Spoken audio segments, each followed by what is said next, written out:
जय श्री कृष्ण। श्रेयान् द्रव्यमयाद् ज्ञाज्य ज्ञान यज्ञः परन्तप सर्वं कर्माखिलं पार्थ ज्ञाने परिसमाप्यते। चौथे अध्याय का 33वां श्लोक। व्याख्या।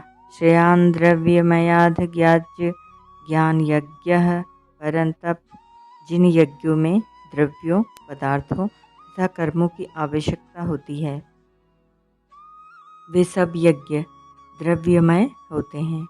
द्रव्य शब्द के साथ मय प्रत्यय प्रचुरता के अर्थ में है। जैसे मिट्टी की प्रधानता वाला पात्र मृण्मय कहलाता है, ऐसे ही द्रव्य की प्रधानता वाला यज्ञ द्रव्यमय कहलाता है। ऐसे द्रव्यमय यज्ञ से ज्ञान यज्ञ श्रेष्ठ है, क्योंकि ज्ञान यज्ञ में द्रव्य और कर्म की आवश्यकता नहीं होती। सभी यज्ञों को भगवान ने कर्मजन्य कहा है। चौथे अध्याय का 32वां श्लोक। यहाँ भगवान कहते हैं कि संपूर्ण कर्म ज्ञान यज्ञ में परिसमाप्त हो जाते हैं, अर्थात ज्ञान यज्ञ कर्मजन्य नहीं है, प्रत्युत विवेक विचारजन्य है। अतः यहाँ जिस ज्ञान यज्ञ की बात आई है वह पूर्व वर्णित 12 यज्ञों के अंतर्गत आए ज्ञान यज्ञ चौथे अध्याय का 28वां श्लोक का वाचक नहीं है, प्रत्युत आगे के 34वें श्लोक में वर्णित ज्ञान प्राप्त करने की प्रचलित प्रक्रिया का वाचक है। पूर्व वर्णित 12 यज्ञों का वाचक यहाँ द्रव्यमय यज्ञ है। द्रव्यमय यज्ञ समाप्त करके ही ज्ञान यज्ञ किया जाता है। अगर सूक्ष्म दृष्टि से देखा जाए तो ज्ञान यज्ञ भी क्रियाजन्य ही है, परंतु इसमें विवेक विचार की प्रधानता रहती है। सर्वकर्माखिलम पार्थ ज्ञाने परिसमाप्यते। सर्वम और अखिलम दोनों शब्द पर्यायवाची हैं और इनका अर्थ संपूर्ण होता है। इसीलिए यहाँ सर्वम कर्म का अर्थ संपूर्ण कर्म, मात्र कर्म और अखिलम का अर्थ संपूर्ण द्रव्य, मात्र पदार्थ लेना ही ठीक मालूम देता है। जब तक मनुष्य अपने लिए कर्म करता है तब तक उसका संबंध क्रियाओं और पदार्थों से बना रहता है। जब तक क्रियाओं और पदार्थों से संबंध रहता है तभी तक अंतःकरण में अशुद्धि रहती है। इसलिए अपने लिए कर्म न करने से ही अंतःकरण शुद्ध होता है। अंतःकरण में 3 दोष रहते हैं: मल, संचित पाप, विक्षेप, चित्त की चंचलता और आवरण, अज्ञान। अपने लिए कोई भी कर्म न करने से अर्थात संसार मात्र की सेवा के लिए ही कर्म करने से सब साधक के अंतःकरण में स्थित मल और विक्षेप दोनों दोष मिट जाते हैं। तब वह ज्ञान प्राप्ति के द्वारा आवरण दोषों को मिटाने के लिए कर्मों का स्वरूप से त्याग करके गुरु के पास जाता है। उस समय वह कर्मों और पदार्थों से ऊंचा उठ जाता है, अर्थात कर्म और पदार्थ उसके लक्ष्य नहीं रहते, प्रत्युत एक चिन्मय तत्व ही उसका लक्ष्य रहता है। यही संपूर्ण कर्म और पदार्थों का तत्वज्ञान में समाप्त होना है। ज्ञान प्राप्ति की प्रचलित प्रक्रिया।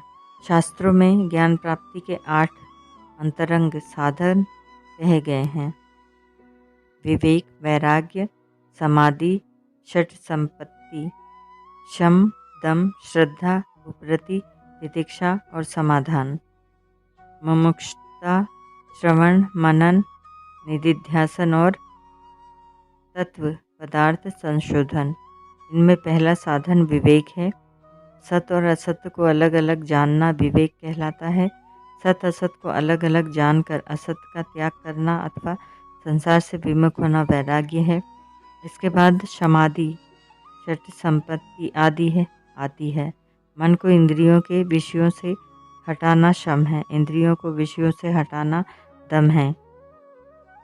ईश्वर, शास्त्र आदि पर पूज्य भावपूर्वक प्रत्यक्ष से भी अधिक विश्वास करना श्रद्धा है। वृत्तियों का संसार की ओर से हट जाना उपरति है। सर्दी गर्मी आदि द्वंद्वों को सहना, उनकी उपेक्षा करना तितिक्षा है। अंतःकरण में शंकाओं का न रहना समाधान है। इसके बाद चौथा साधन है मुमुक्षुता। संसार से छूटने की इच्छा मुमुक्षुता है। मुमुक्षुता जागृत होने के बाद साधक पदार्थों और कर्मों का स्वरूप से त्याग करके श्रोत्रिय और ब्रह्मनिष्ठ गुरु के पास जाता है। गुरु के पास निवास करते हुए शास्त्रों को सुनकर तात्पर्य का निर्णय करना तथा उसे धारण करना श्रवण है। श्रवण से प्रमाणगत संशय दूर होता है। परमात्म तत्व का युक्ति प्रयुक्तियों से चिंतन करना मनन है। मनन से प्रमेयगत संशय दूर होता है। संसार की सत्ता को मानना और परमात्म तत्व की सत्ता को न मानना विपरीत भावना कहलाती है। विपरीत भावना को हटाना निधिध्यासन है। प्राकृत पदार्थ मात्र से संबंध विच्छेद हो जाए और केवल एक चिन्मय तत्व शेष रह जाए, यह तत्व पदार्थ संशोधन है। इसे ही तत्व साक्षात्कार कहते हैं। जो सांसारिक भोग और संग्रह में लगे हुए हैं, ऐसे मनुष्यों के द्वारा श्रवण होता है, शास्त्रों का मनन होता है, विविषयों का निधिध्यासन होता है, रूपियों का और साक्षात्कार होता है, दुखों का।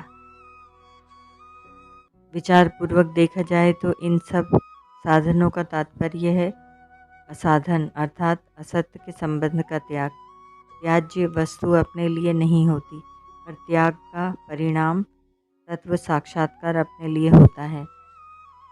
परिशिष्ट भाव द्रव्यमय यज्ञ में क्रिया तथा पदार्थ की मुख्यता है, अतः वह करण सापेक्ष है।